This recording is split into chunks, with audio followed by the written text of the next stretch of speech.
Hello dear learners, welcome back to the channel Concepts of Commerce. My name is Deepshika Gandhi and today I am taking a topic from financial accounting, or you can say business accounting.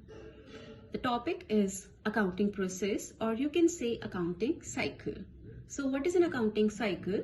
An accounting cycle is a series of steps that are used by a business firm to present financial statements of the business.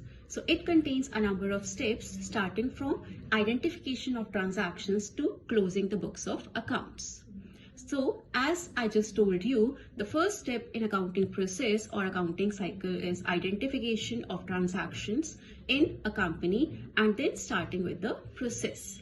Many a time students make a mistake that they call journalizing or making entries in the journal book as the first step of accounting cycle. But no, the first step will always be identification of transactions, because as we all know, only transactions that are financial in nature or can be of quantitative nature are recorded in accounting process or business accounts. Whatever is happening in the business, but it cannot be quantified, it cannot be expressed in monetary terms, it will never be recorded in books of accounts for any business firm.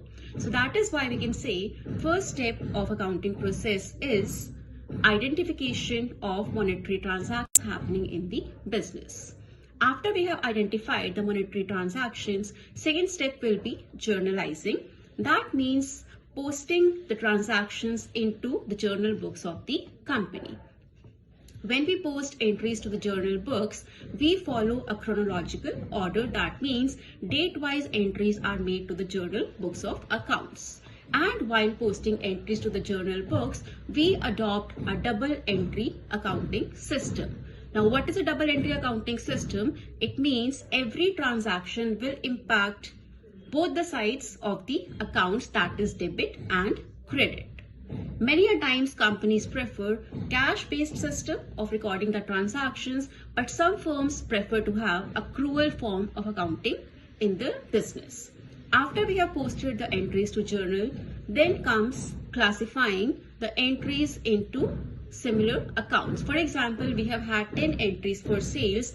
In next step of this process, we will be posting the entries to the ledger account. We will compile all the entries relating to one account and put it under that account into the ledger of that particular account.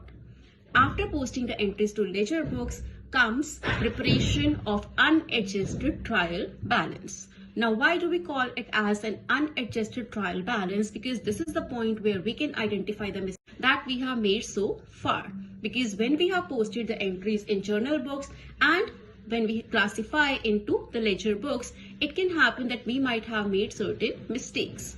Now we record all the transactions to the trial balance. The balance that we have had, debit or credit, is posted to the trial balance.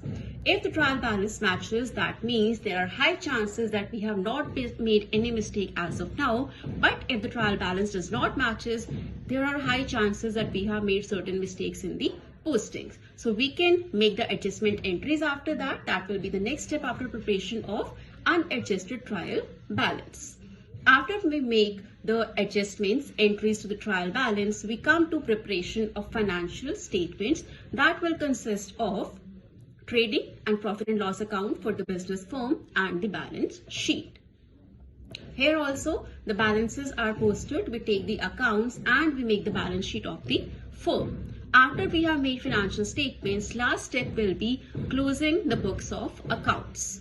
What do we understand by closing the books of account? This is the last step of accounting process.